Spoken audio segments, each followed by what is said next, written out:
Okay, so the next pose on our list that we're going to break down is Cobra Pose, or in Sanskrit, it's called Bhujangasana. We've seen Cobra Pose in the traditional sun salutation, the traditional Surya Namaskar or Surya Namaskar Kriya. And we've also seen the Cobra Pose in Surya Namaskar A, in sun salutation A. So let's go ahead and break it down. So we come down to lying on our bellies with the tops of the feet on the mat.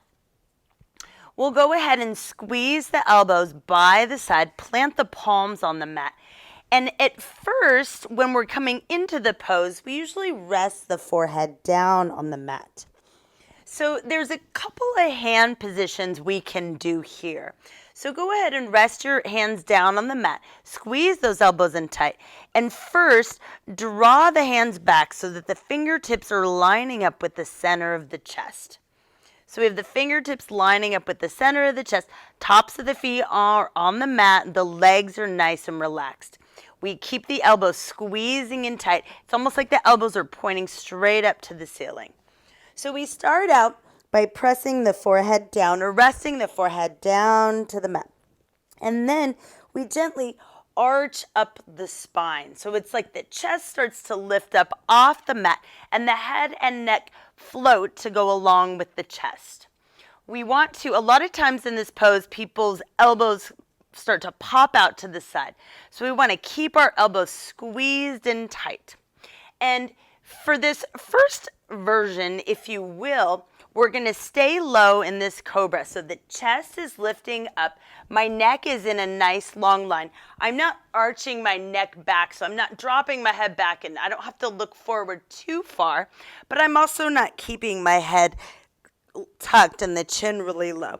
So I'm just staying lifted. The head's gently floating up, and I'm just looking, kind of gazing in front of my mat, gazing down at the floor. Also, in this first version, what we're going to do is we're going to keep the legs nice and loose. So the first instinct is to start to squeeze into your glutes and squeeze into the muscles in the legs. For this first version, we're going to let those all be completely loose. So all the strength comes from the navel up. So what you want to do is pull the navel in nice and strong. So I'm activating my abdominals. My elbows are squeezing in tight, and I'm using mostly my upper back muscles to keep myself lifted up. Now, if this pose, or let's say you're sitting at a desk all day, or used to being really rounded, this pose may be a little awkward for you at first because you might not be used to arching the spine up in this way, and that's okay. So if it's really strenuous at first to be in this pose and to hold it, just slowly, like we've done in other poses, move in and out of the pose. So you could slowly lower your head down, pause for a breath, and then press back up into the pose. Maybe pause for a breath, lower back down, and press up into the pose. So then try pausing, and again, try releasing the glutes, releasing the legs. Let the legs be completely soft, and the activity comes from the abdominals and the upper spine. So there are some other versions of Cobra that you might see. This is, again, this first one that I've shown you is the very traditional one. But depending on the teacher and depending on what sort of practice you're doing, you may see one of these other versions of Cobra. So Cobra can also be the hands are maybe just outside the shoulders. They may not be pulled all the way back. So maybe the hands are just outside the shoulders. And some teachers like to call different heights of Cobra. So we still want to keep the elbows squeezed in tight. We still want to touch the forehead down. But we may press up to a low Cobra. And this is where we need to start to activate a little bit more.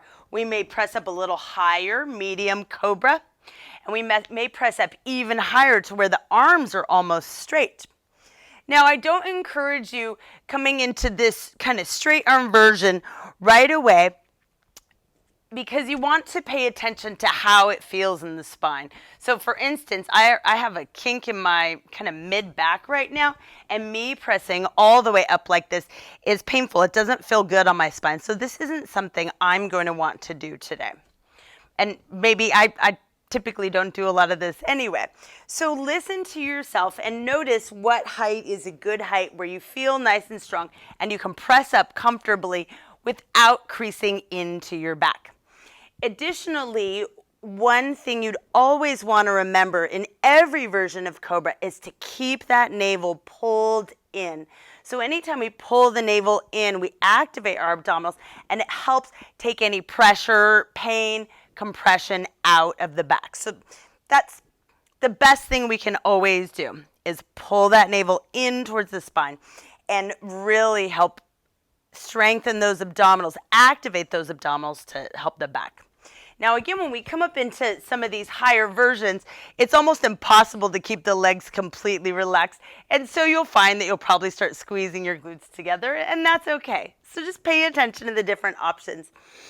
And then you'll see in the future, you may work on this other pose called locust, where you do want to activate into the legs so that you can lift up and arch up the entire body. So a lot of times you might see in practice where you'll start with Cobra and then it turns into a different pose, into a locust pose. So go ahead, after you've done this Cobra practice, release the forehead back down to the mat. Pause for a couple of breaths. Good, and then press up and back to child's pose. So child's pose is always a nice pose to balance out any arching. So if you'll notice when we're in child's pose, we can start to round the upper spine. So it's a nice counter pose for any time we do back bending. Or alternatively, you could roll onto your back and same thing, kind of round up the spine, hug your knees into your chest. So if you've been practicing Cobra along with me, hang out in child's pose for a couple of breaths. Let the upper spine round.